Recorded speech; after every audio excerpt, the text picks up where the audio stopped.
Okay, just to double check, we're going to put the numbers into order from least to greatest.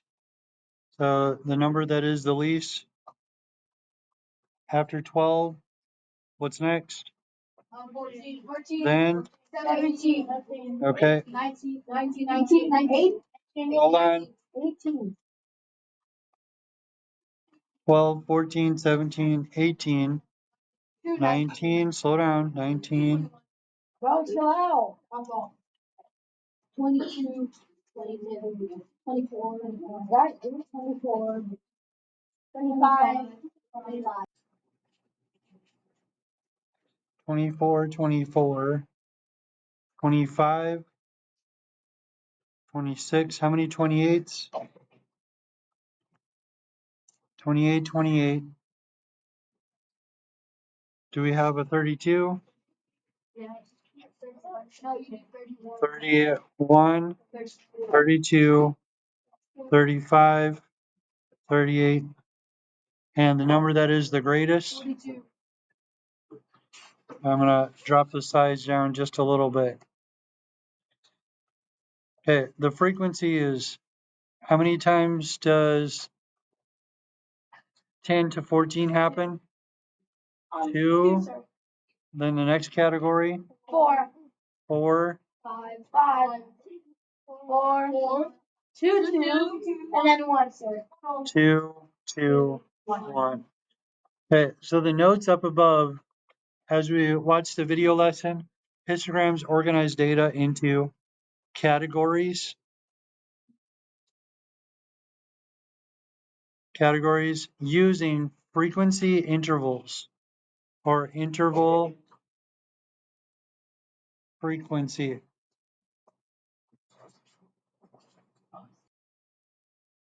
The big thing about histograms is going to take large data sets and give you a picture of where the data is being spread out.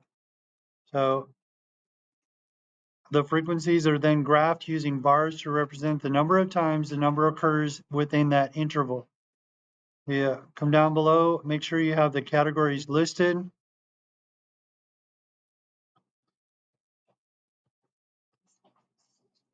So the first interval is 10 to 14, and then we have 15 to 19. Try to write small and neat.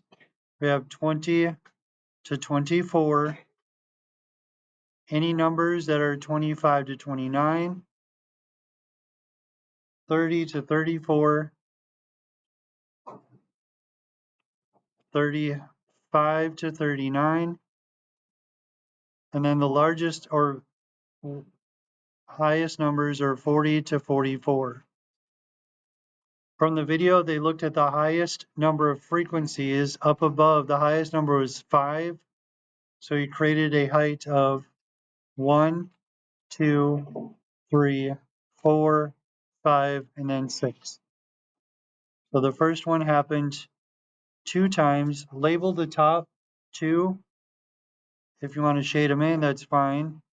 And then the next one was 4. Label the top. 5. Want to shade them in, that's fine. Next category happened 4 times. There's 4 numbers in that interval. And we have 2,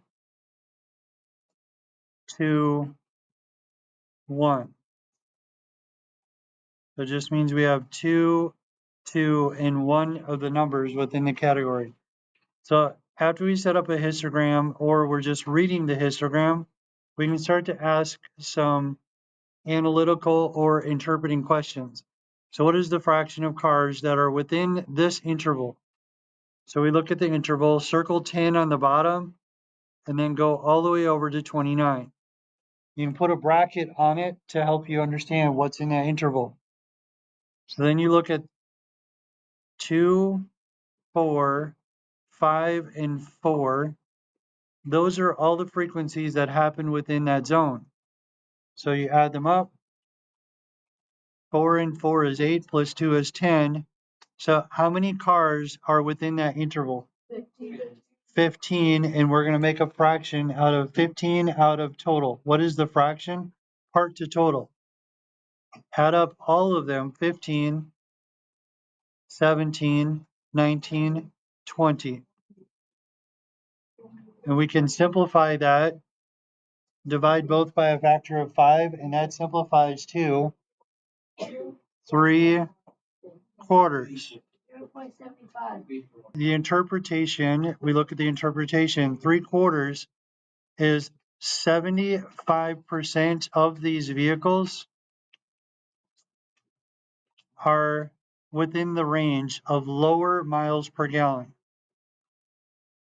So go to the next question. What is the fraction of cars within this interval? So you go to that interval, 30 to 44, and then we just look at the frequencies. How many times were the numbers in that interval? 5 out of the total. That simplifies to 1/4. So 25% are the higher miles per gallon, higher efficiency cars. Most of the cars, 75%, are the lower efficiency, under 30. What percent is 15 to 29? So I'm going to erase this and look at the interval 15 to 29. So we have 4, 5, 4, which is going to be 13 vehicles out of 20. That should look familiar as one of our benchmark fractions we were working on last week. What do you multiply 20 by to get 100? 4. 64%. I mean 5. 25 times 4 is 100. 20 times 5 is 100. Sorry, sir. So 13 times 5 is 65%. And then the highest efficiency cars, how many are there from 35 to 44? 35 to 44, how many cars are in that interval? There's only 3.